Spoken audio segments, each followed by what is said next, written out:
Hey, everybody, and welcome to The Bottom Line. I'm your host, Lauren Kalil. On today's episode, we have the owner of Tactic Functional Nutrition and one of our staff writers here at Morning Chalk Up, Meredith Root. How's it going, Meredith? It's going great. Thank you. We are getting so close to the open. We're less than a month away. A lot of people are talking about nutrition. So we thought this was the perfect time to maybe give people some inside scoops about what they should be eating, how they should prepare. So let's start with a question that maybe is basic to some people, but certainly an important one. Is it too late for people to change their macros or even change their nutrition routine? No, definitely not. I mean, you can get a lot done inside of a month, even if that just means dialing in what you're doing now. Um, Definitely not too late to do that. And if you're not sure, if you're new to macros, that's even better because there's even more to be gained in like a really short amount of time. And then people who have some experience with macros, it's also a good time to maybe, reach out to a coach or just, do some self-assessment and ask, am I eating enough for the intensity that's coming up? And then, if not, what changes can be made? I think of this some of the conversations that the members at my gym have, and when they're thinking about, "Oh my gosh, the open is coming," whether it's their first year or they've done several, um, some people tend to bring up like, "Oh, I wanna lose weight right now before the open, so I'm at my best performance." Is it too late to be worried about the scale? Yeah, for the most part, I think so. You're not likely to lose a ton of weight in the next 3 weeks. And like we kind of have seen the whole lose weight to improve it, gymnastics thing, pan out. And usually the improvements are not that significant. It's all strength to body weight. And if you're sacrificing a lot of stored energy, by giving up glycogen stores, by dropping carbs, you're probably not going to feel that great. So even if you are a few pounds lighter, that may not translate directly over to performance. The caveat is if for some reason someone just feels better in their head when they're a couple of pounds lighter, now we're kind of talking about that placebo effect. And if someone's like, yes, I feel better, I'm going to do better. Well, they're going to do better. And that's like that. We've observed that too in a number of different sports. So, if dropping a couple pounds or trying to drop a couple pounds makes you feel like you're going to do a better job, that's fine. Is it actually what's happening? Probably not. What are some attainable things that people can do in the next 3 weeks when it comes to nutrition if they're trying to really dial things in before the open? Yeah, so the biggest difference between the open and kind of normal gym days for most people are time of day. So a lot of people do the open workouts at the end of the day, where they might be a little more used to working out in the morning or in the middle of the day. So the big things there are to kind of dial in timing around nutrition. So not only are we looking at are we eating enough throughout the day, but are we eating it at the right time of day to support when exactly you're going to be doing the workout. So if you normally eat a big breakfast and then work out at noon, that's great. If you're working out at 6 or 7 p.m. now that big meal might need to be lunch so that you're well stocked up on fuel and that kind of thing. So definitely dialing in macros, dialing in food quality is really important just so you feel really solid. And then, playing around, experimenting with timing, that's going to be a little more appropriate for time of day. Those are the three big things that people can do.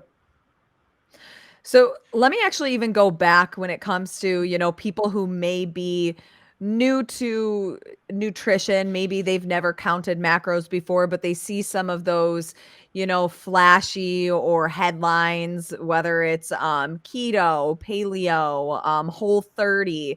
If people want to start one of those, like, I don't want to say fad diets because everything works differently for everyone, or there's not like one set way for everybody, but well, what are your thoughts on starting one of those right now?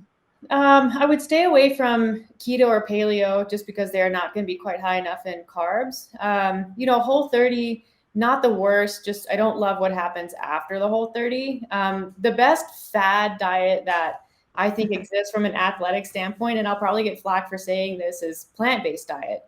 And the reason for that is plant-based eating is just automatically going to be higher in carbohydrates, but also really high in food quality.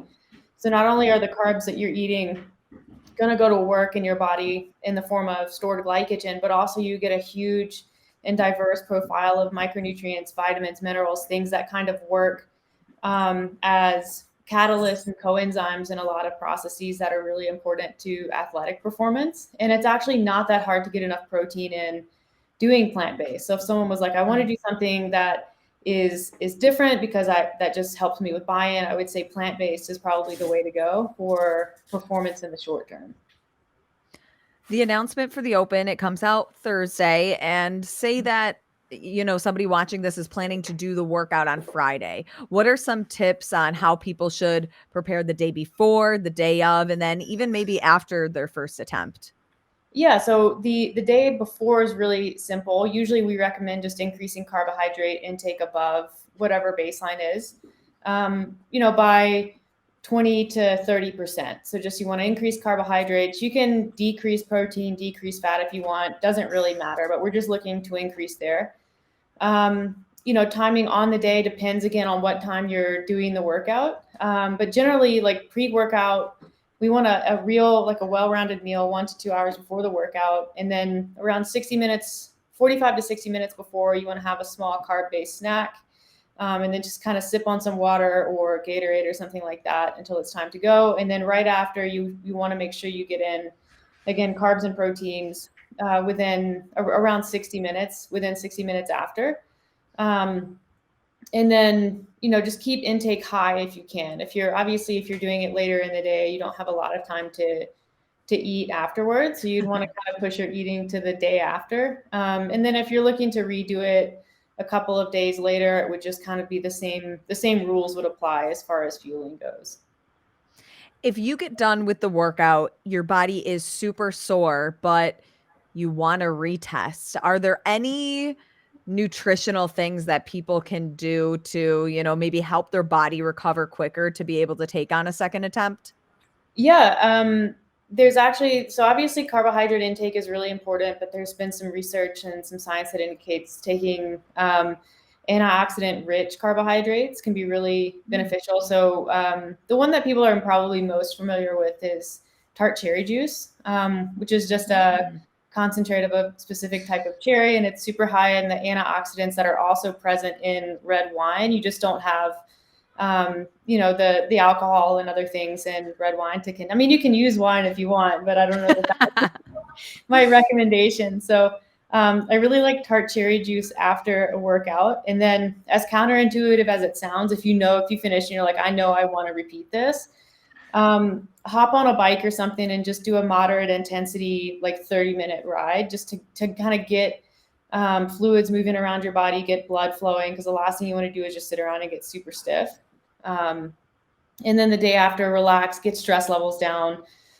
Stress has a really acute impact on the body, like during in competition settings. So we just want to kind of keep cortisol down as much as we can. And yeah, just keep carb intake up. Meredith, what is the bottom line when it comes to nutrition around the Open? Honestly, just do the best that you can. Like, take care of the basics, which also includes stress management and sleep. Do your best with nutrition, but the last thing you want to do is let nutrition become a handicap. So if something is off, or let's say your schedule gets messed up and you're working out later or earlier than you plan to, don't let the fact that you weren't able to nail your pre-workout nutrition impact what you're able to do out on the floor, because while it matters, it's not going to make or break anything. So use it for the tool that it is, but don't let imperfection become a handicap. Some great advice. Meredith Root, thank you so much for joining us. And I assume you're partaking in the Open this year. I haven't signed up yet, but there's still time. There is. We're 3 weeks away. Thank you so much for joining us, and we'll see you next time. Sounds good. Thank you.